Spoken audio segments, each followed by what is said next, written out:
Salam. Baik, perkenalkan nama saya Andreas Boyani, NIM 03 2019 002, kelas A, mahasiswa dari Institut Agama Kristen Negeri Kupang.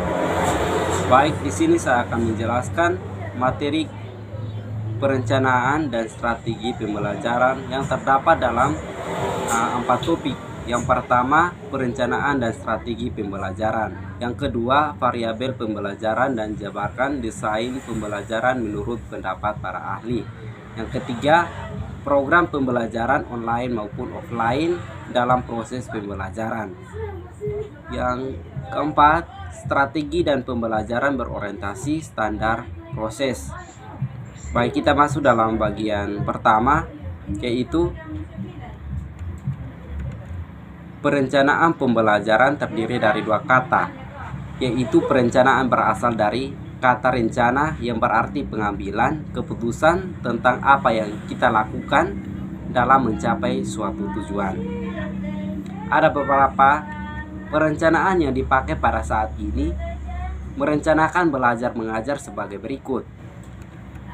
Yang pertama, adanya tujuan yang harus dicapai. Yang kedua, adanya strategi untuk mencapai tujuan. Yang ketiga, sumber daya dapat mendukung. Yang keempat, implementasi sikap keputusan. Dari kata yang kedua adalah pembelajaran atau ungkapan yang lebih dikenal sebelumnya dengan pengajaran. Adalah upaya untuk membelajarkan para murid. Jadi pembelajaran dapat diartikan sebagai proses kerjasama antara guru dan siswa dalam memanfaatkan suatu potensi dan sumber yang ada baik dari dalam sisi diri siswa maupun diri di luar siswa untuk mencapai tujuan yang hendak dicapai. Proses perencanaan pembelajaran mengajar menurut pemahaman diri saya sendiri bahwa upaya pembelajaran siswa harus mengerti tentang pengertian secara implisit dalam mengajar. Terdapat banyak hal kegiatan memilih, menetapkan, mengembangkan metode untuk mencapai hasil pengajaran yang kita inginkan. Bagian yang kedua, kondisi pembelajaran. Variabel yang termasuk ke dalam kondisi pembelajaran yaitu variabel-variabel yang mempengaruhi penggunaan variabel metode. Oleh karena itu, perhatian kita adalah untuk mempersepsikan metode pembelajaran, maka variabel kondisi haruslah yang berinteraksi dengan metode dan sekaligus berada di dual kontrol perencanaan pembelajaran. Maksud yang terpenting dari bahasa ini adalah mengidentifikasi variabel-variabel kondisi pembelajaran yang memiliki pengaruh utama pada ketiga variabel metode. Kendala adalah keterbatasan sumber-sumber seperti waktu, media, personalia, dan uang. Karakteristik peserta didik adalah aspek-aspek atau kualitas peserta didik seperti bakat, motivasi, dan hasil belajar yang telah dimilikinya. Tujuan dan karakteristik. Bidang studi adalah dihipotesiskan memiliki pengaruh utama pada pemilihan strategi pengorganisasian pembelajaran. Kendala dan karakteristik bidang studi pada pemilihan strategi penyampaian dan karakteristik siswa pada memilih strategi pengelolaan pembelajaran. Yang ketiga, dari hasil pengelolaan data, penelitian yang dilakukan terdapat berbeda hasil belajarnya. Bahasa Inggris antara siswa yang dibelajarkan dengan menggunakan media online dan siswa yang tidak dibelajarkan dengan menggunakan media pembelajaran offline, yaitu rasa yaitu rata-rata hasil belajar bahasa Inggris siswa yang dibelajarkan dengan menggunakan media pembelajaran online lebih tinggi daripada data ini membuktikan untuk menggunakan media pembelajaran online lebih baik dalam meningkatkan pengetahuan siswa dalam pelajaran bahasa Inggris daripada menggunakan media pembelajaran offline.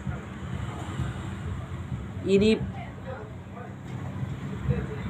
beralasan karena media pembelajaran online adalah sistem belajar yang terbuka dan tersebar dengan menggunakan perangkat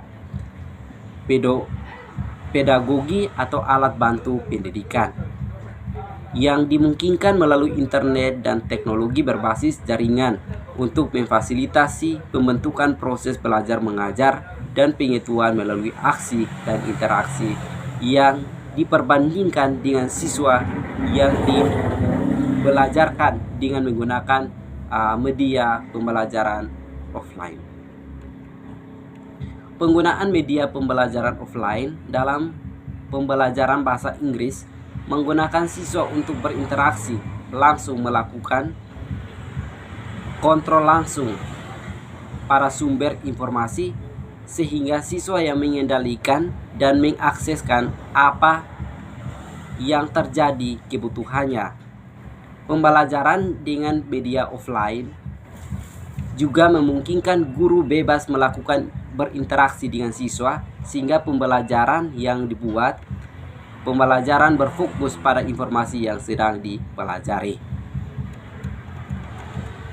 Yang keempat, strategi pembelajaran berorientasi standar proses.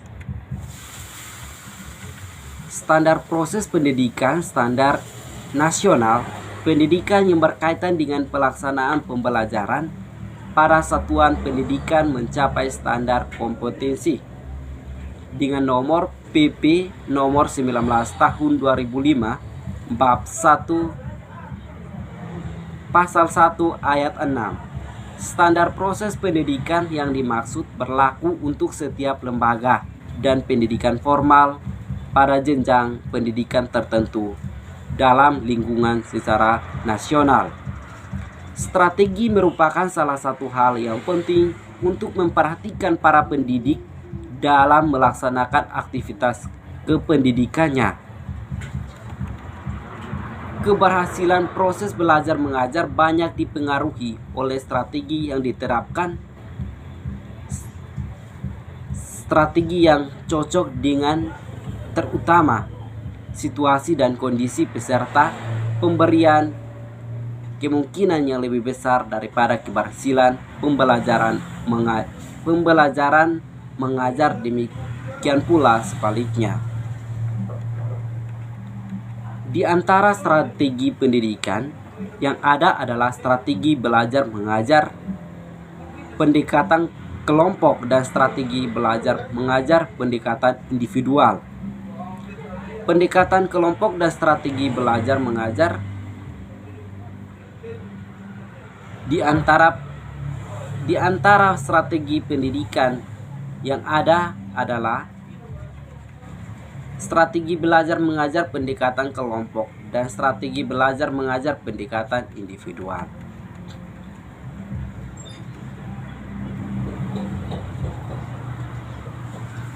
Wina Sengaja 2018 mengemukakan bahwa strategi pembelajaran adalah suatu kegiatan yang harus dikerjakan guru dan siswa agar tujuan pembelajaran dapat dicapai secara efektif dan efisien. Beliau menyebutkan bahwa dalam strategi pembelajaran terkandung makna perencanaan, artinya bahwa strategi pada dasarnya masih bersifat kontekstual tentang keputusan-keputusan yang diambil dalam suatu pelaksanaan pembelajaran. Strategi pembelajaran sifatnya masih kontekstual. Untuk mengimplementasinya digunakan berbagai metode pembelajaran tertentu. Baik, terima kasih. Mungkin penjelasan singkat dari saya. Sekian dan terima kasih. Tuhan Yesus memberkati kita.